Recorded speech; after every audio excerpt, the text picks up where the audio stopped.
Speaker, Legislative Assembly, Chaudhry Lateef Akbar, Prime Minister Azad Jammu and Kashmir, Chaudhry Anwar-ul-Haq, members of the Legislative Assembly, ladies and gentlemen. I am the first ever caretaker Prime Minister of Pakistan who has been invited to address this august House. Thank you very much for this singular honor. In a short span of around a year, I am the third Pakistani leader to speak to the Azad Jammu and Kashmir Legislative Assembly. This shows our indissoluble bond with and concern for the Azad and Jammu Kashmir, its leadership, and its people. Mr. Speaker, the Kashmiri people are endowed with great qualities of head and heart. Over the course of centuries, they have left indelible marks in all spheres of life across South Asia. At the same time, they have suffered enormously from oppression, conflict, and violence. In 1846, they were sold in 75 lakh rupees by a colonial power to an enslaving ruler. Even today, on the other side of the line of control, millions of Kashmiri people are suffering from the unjust suppression of their legitimate aspiration by a manipulating occupier. Around a century ago, the poet of the East and a distinguished Kashmiri, Allama Muhammad Iqbal, lamented the oppression of the erstwhile Dogra rulers in a famous couplet. आज वो कश्मीरी है महकूम व मजबूर व फ़कीर, कल जिसे अहले नज़र कहते थे Iran Sagheer. Even after the lapse of around a century, the situation of the Kashmiri people has not improved. Their majority is still oppressed, though the oppressors have changed names. Mr. Speaker, the Jammu and Kashmir dispute is one of the oldest unresolved international disputes. It has been on the agenda of the UN Security Council since 1948 under the Indian-Pakistan question. The UN Security Council resolution on Jammu and Kashmir affirmed the right of the Kashmiri people to self-determination. Regrettably, these resolutions have not been implemented during the last 7.5 decades. Instead, the current Indian government is bent upon consolidating its occupation of this internationally recognized disputed territory through a series of legislative and administrative measures. Contortions, convulsions, outright lies, and brutal use of indiscriminate force would be a more appropriate way of describing these reprehensible measures. Mr. Speaker, history cannot be undone. It was India that took the Jammu and Kashmir dispute to the United Nations. One of India's founding fathers and its first Prime Minister, Pandit Jawaharlal Nehru, is on record to assure the Kashmiri people multiple times of a plebiscite to determine their free will. In his letter of 21st November 1947, addressed to the Prime Minister of Pakistan, he categorically stated that Kashmiris should decide the question of accession by plebiscite or referendum under international auspices such as those of the United Nations. The subsequent Indian governments also acknowledged Jammu and Kashmir as a dispute. How can India's current leadership renege from these promises now? India must honor its long-standing and solemn commitment to the United Nations, to Pakistan, and above all, to the Kashmiri people. Regarding the plebiscite, the commitments under UN Security Council resolutions are sacrosanct and not affected by the limitations of time or space.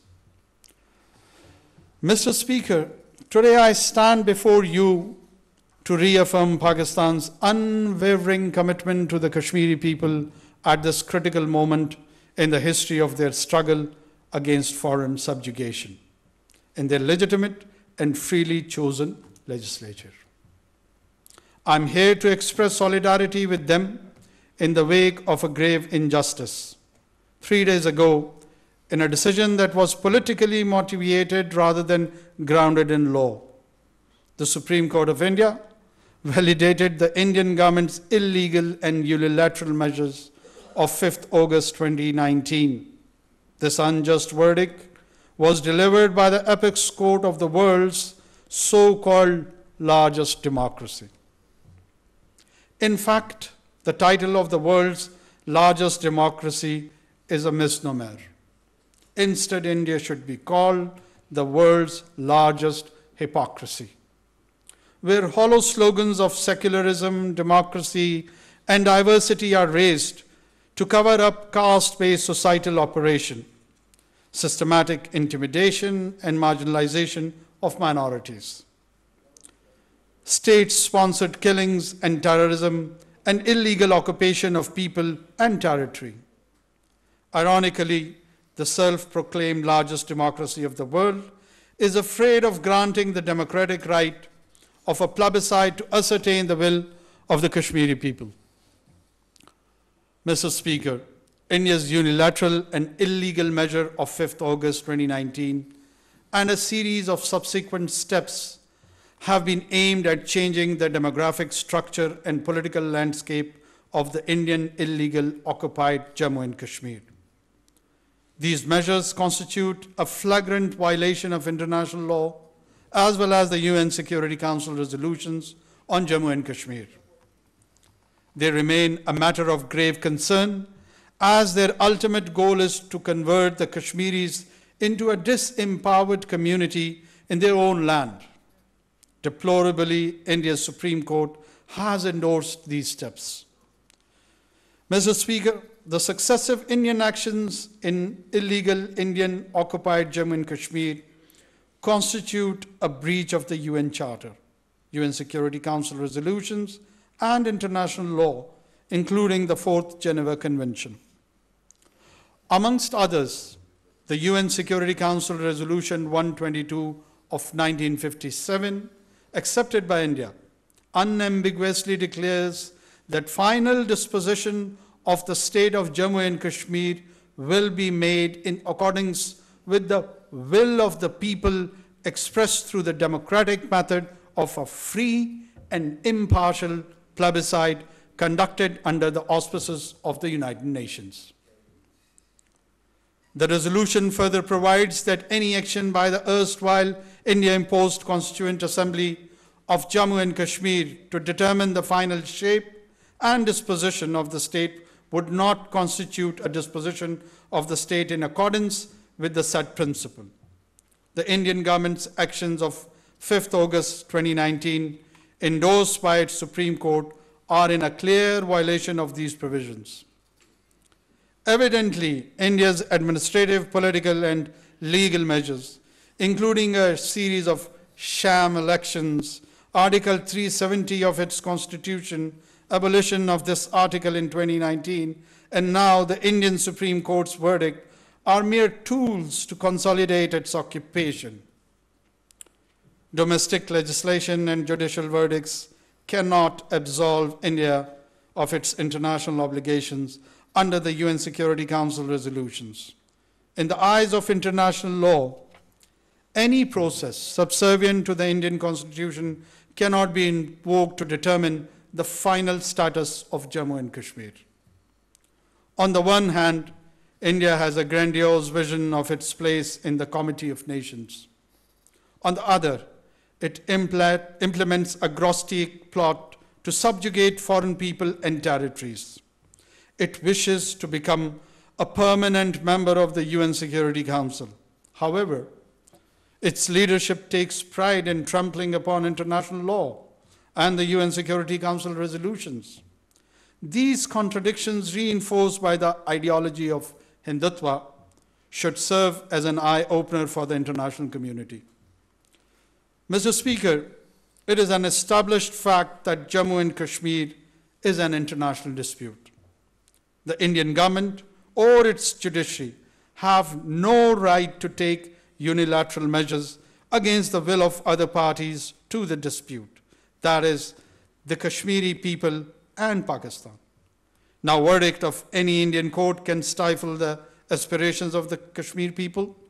They had rejected India's illegal occupation in 1947. They also reject the actions of 5th August 2019. The judgment is politically motivated. This legal manipulation is an old tool in the hands of occupying powers, aimed at creating ground realities, feigning hatred for popular support, and finally seeking legal validation through puppet courts. We and the Kashmiri people reject all this. Mr. Speaker, today in occupied Jammu and Kashmir, fear reigns, lives are extinguished, and rights are trampled upon with impunity. We condemn the consistent and premeditated assault on the demography of the Kashmiri people, the integrity of their land, and repeated attempts to rob them of their unique religious and cultural identity. Mr. Speaker, a Hindutva-driven leadership is bent upon devastating communities and perpetuating subjugation and occupation of Jammu and Kashmir. They are targeting defenseless Kashmiri men, women, and children. The dream of breaking the will of the brave Kashmiri people, like many colonial rulers and radical occupiers throughout history. They are mistaken. The Kashmiris refuse to be enslaved. They have inscribed the crimson history of their resistance with their blood. Let me at this juncture pay homage to the early martyrs of the Kashmiri struggle, the tens of thousands valiant souls of Jammu. Their massacre in 1947 inspires our strong resolve in Pakistan to stand by our brethren in their just struggle. Mr. Speaker, during the last 34 years, more than 96,000 Kashmiris have been killed. Thousands of women have been subjugated to molestation and harassment. Pellet guns have been used as a weapon of mass blinding. Thousands of others have fallen victim to enforced disappearances. All these brutalities must end. The international community must hold the perpetrators of these excesses to account.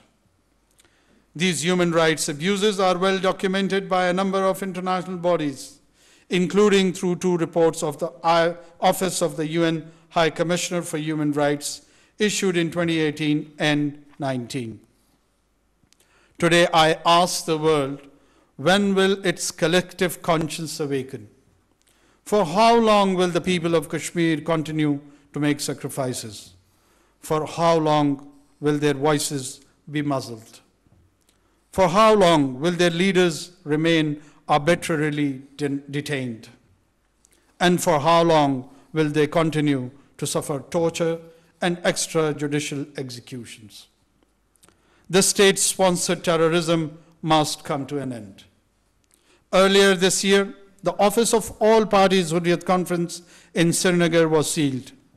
But can that flame in the hearts of Kashmiris be extinguished by confiscation or destruction of the structures of brick and mortar? The Indian authorities snatched the dead body of Sayyid Ali Gailani and did not allow his family to attend his funeral. Why were they afraid of a dead man? This brave man stood as tall as the Himalayas against the cruelty of Indian occupation. He lives in the heart of Kashmiris and continues to inspire their dream of freedom.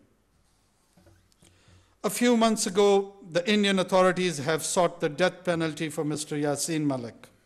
Despite frail health, he continues to be dragged through sham trials and sentenced in politically motivated cases. Why does India want to stage his judicial murder? Mr. Speaker, notwithstanding widespread human rights abuses, India has failed miserably to dampen the spirit of Kashmiri people. Generations after generations, their longing for freedom is as alive as it was 7.5 decades ago. I wish to remind the Indian leaders that unilateral steps in Jammu and Kashmir can neither accord legitimacy to their occupation nor suppress the true sentiments of the Kashmiri people. Gimmickry cannot replace legitimacy.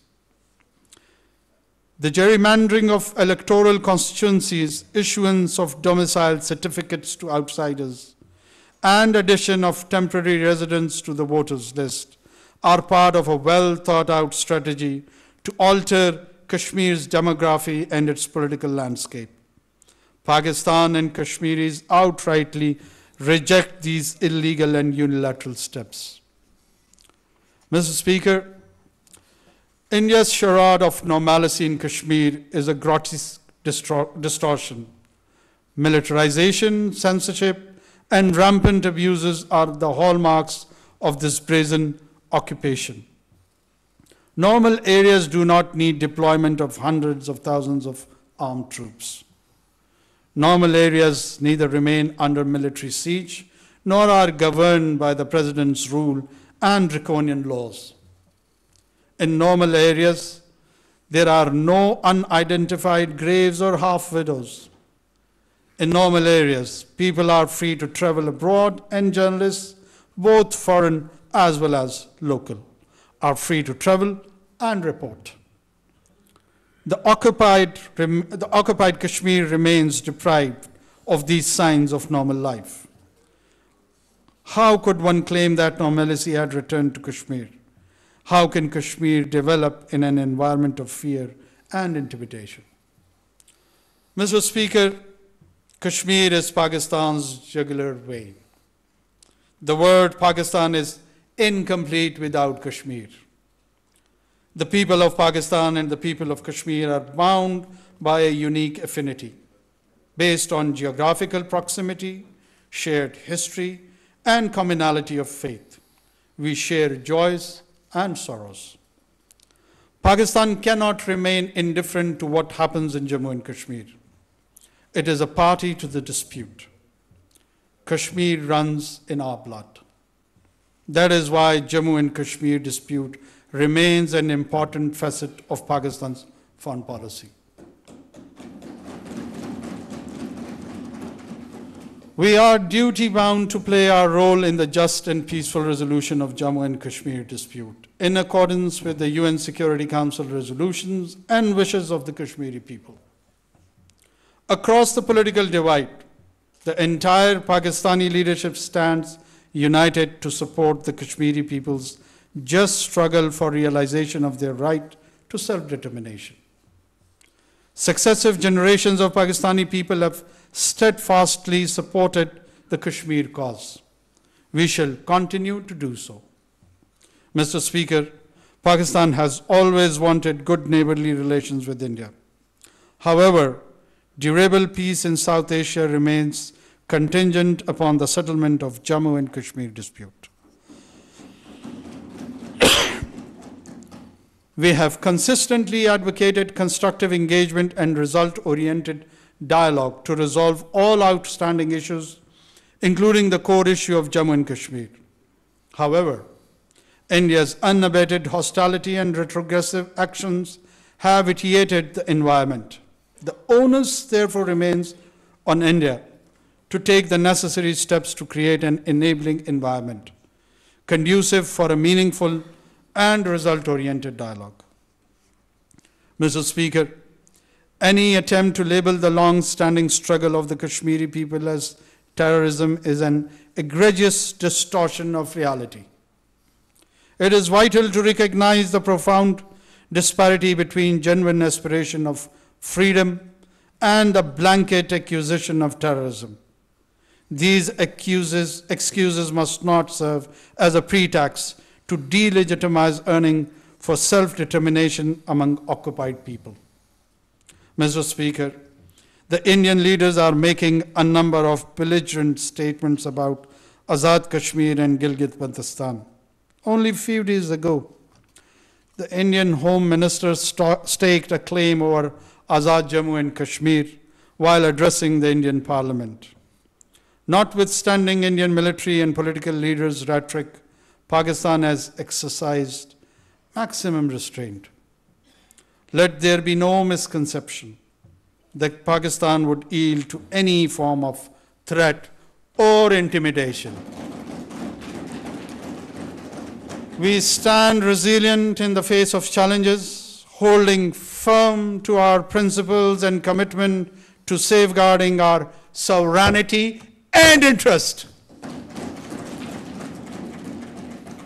Yet our real strength lies in our perseverance, diplomacy, and commitment to dialogue, not in aggression or conflict. Above all, truth is on the side of the Kashmiris and Pakistan. Mr. Speaker, I appeal to all men and women of conscience to urge India to desist from taking unilateral steps to further consolidate its occupation of illegally Indian-occupied Jammu and Kashmir, revoke its action of 5th August 2019 and the subsequent steps, provide solemn assurance that it will not change the occupied territory's demographic composition and not allow non-Kashmiris to acquire property or residency in Jammu and Kashmir, halt its egregious human rights violation, repeal its draconian emergency laws, and withdraw its heavy military presence from Kashmiri cities, towns, and villages, provide unhindered access to UN, OIC, human rights organization, and international media to investigate and report on the situation in occupied Jammu and Kashmir, implement fully the relevant UN Security Council resolutions, and allow the Kashmiri people to freely exercise their right to self-determination through a UN-supervised plebiscite, as was promised to them by India, Pakistan, and the international community. Mr. Speaker, before concluding my remarks, I salute the courage of the Kashmiri people and pay rich tribute to the martyrs. I owe my sincere sympathies to the population of Azad Kashmir, living close to the line of control, who have suffered enormous loss of life and property in the past due to India's aggressive and deliberate shelling. I want to reassure our Kashmiri brothers and sisters of Pakistan's steadfast moral, diplomatic, and political support. We have stood with them over the course of last 7.5 decades, and we shall continue to stand alongside them in their just struggle for realization of their right to self-determination. We genuinely wish that our kin across the line of control also enjoys the same rights and freedoms that are being enjoyed by the people on this side. सबसे पहले तो मैं आप लोगों का मशकूर हूँ इस इज़्ज़त अफ़ज़ाई का जो आज इस ऐवान में मुझे बख्शी और मेरी तवस्सुत से पाकिस्तान के ऐवानों में और पाकिस्तानी अवाम में अपनी आवाज़ पहुँचाने की कोशिश की। पाकिस्तान वकील है, लेकिन इस मुकदमे में उसको अपने आबा व अजदाद के हिस्से में जो जायदाद आई है उसका मुकदमा लड़ रहा है। ये मेरी अपनी ज़मीन का मुकदमा है, ये मेरे अपने लोगों का मुकदमा है।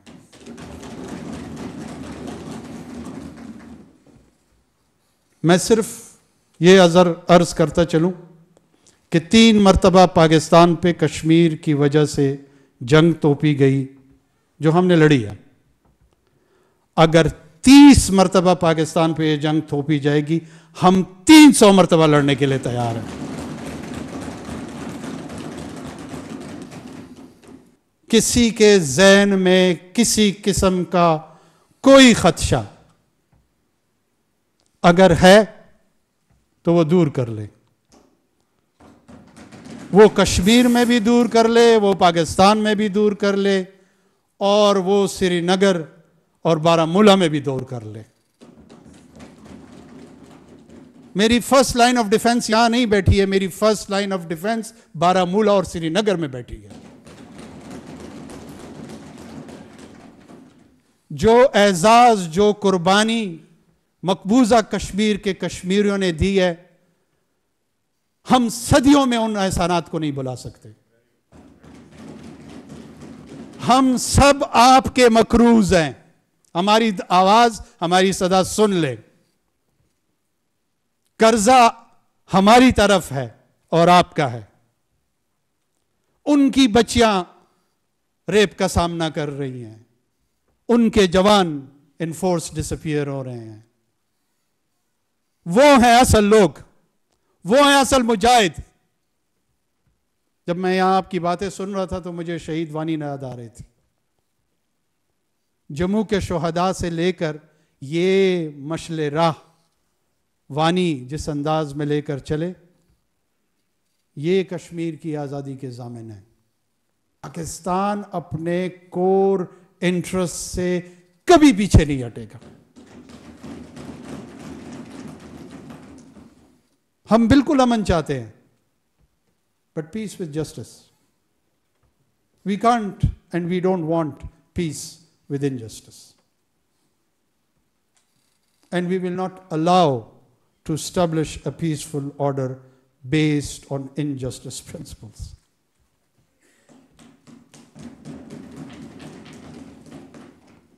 ہماری بھی نظر ہے چھتیس گڑھ سے لے کر آسام تک. ہم بھی ان نعروں پہ اور ان جو ہندوتوا کے آئیڈیالوگس کے ویوز ہیں کہ پہلے کسائی پھر عیسائی، جو کچھ گوا میں ہوتا ہے عیسائی دنیا کو اس پہ نظر رکھنی چاہیے، آواز اٹھانی چاہیے. جس انداز میں را کی بیلیجرنس ویسٹرن ایمسفیئر کی طرف جا رہی ہے، یہ ویسٹرن سویلائزیشن کے لیے ایک ویک اپ کال ہے. جاگتے ان کی مرضی، نہیں جاگتے ان کی مرضی. ہم نے تو اس نازی فیشسٹ سوچ کا مقابلہ کیا ہے 7 دہائیوں سے. ہمارا ہندو مذہب سے نہ کوئی جھگڑا ہے، نہ ہمارا ہندو مذہب پہ کوئی اجارہ داری قائم کرنا چاہتے ہیں. ہمارے پاس اپنے 20-30% سندھ کے اندر ہندو پاپولیشن موجود ہے، اور وہ ایک رسپیکٹیبل پاکستانی شہری کی حیثیت سے ہماری سوسائٹی اور ریاست میں کنٹریبیوٹ کرتے ہیں. ہمارا مسئلہ ہندوتوا سے ہے، اور اس خطے کی جنگ انشاءاللہ پاکستان لڑے گا. یہ چھوٹی اقوام کی لڑائی ہے، یہ مختلف ادیان کی لڑائی ہے، یہ ڈائیورسفائیڈ گروپس کی لڑائی ہے.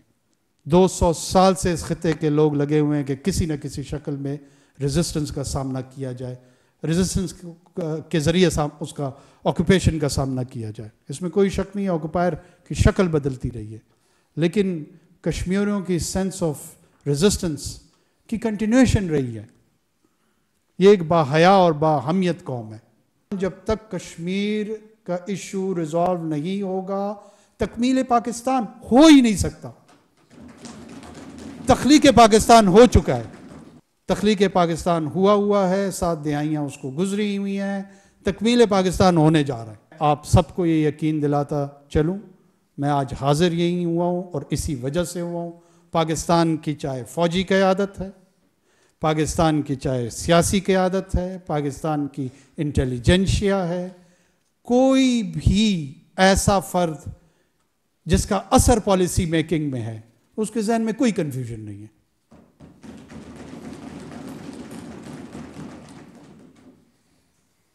تجاویز کے ساتھ آئیں، آپ لوگ ویلکم ہیں.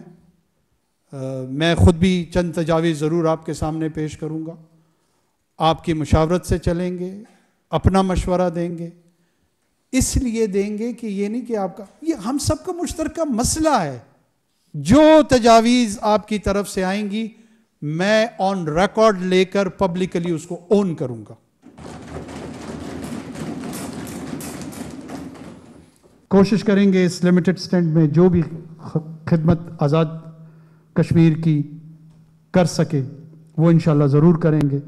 جہاں کوئی کمی کوتاہی ہوگی امید کرتا ہوں کہ آپ اس میں درگزر کے جذبے کو سامنے رکھیں گے، لیکن مل جل کے اس سفر کو آگے بڑھائیں گے.